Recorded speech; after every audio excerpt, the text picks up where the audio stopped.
Maayong gabi mga karelasyon. Anisan kita sa ato Bible verse. Samtang hindi pa kita matulog, magtuon una kita o minugbo nga dikan sa Biblia nga diin kalanon sa espirituhanon sa atong kinabuhi. Mga karelasyon, sa tanan nga gibuhat sa atong buhay Diyos, mga dagkong mananap dito sa kalangitan nga mga langgam sa katubigan o tanan nga naglihok babaw sa kalibutan na may kinabuhi. Di panalanginan bakin sila sa Ginoo, dako na pangutana sa atong kinabuhi. So kana nga mga pangutana sa atong kinabuhi, sila di panalanginan ba?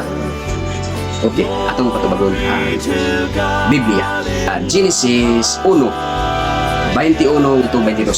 Nagayon din O gibuhat sa Dios ang dagkong mga mananap o ang tanang mga bidunghat nga buhi nga nagalihok nga mitungha sa mga tubig ingon sa ilang matang o ang tagsa-tagsa kalanggam nga pakan ingon sa iyang matang o nakita sa Dios nga kini maayo. 22.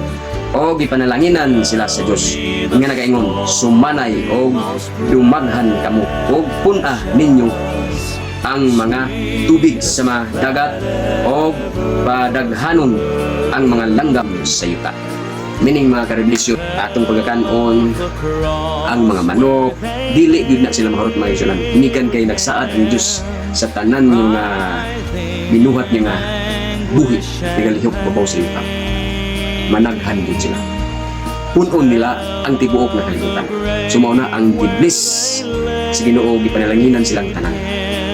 So dili kita mabaka nga mahurot ang mga pagkaon kay kini saan si Dios gipanalanginan, padaghanon, pasanayon. Sumaw ni atong minugbo nga mga Bible verse, magaingon ako kaninyo ang grasya sa Ginoo, kaluoy ug kalipay ug gugma magauban unta kanatong tanan. Magandang ninyo, magandang gabi o God bless.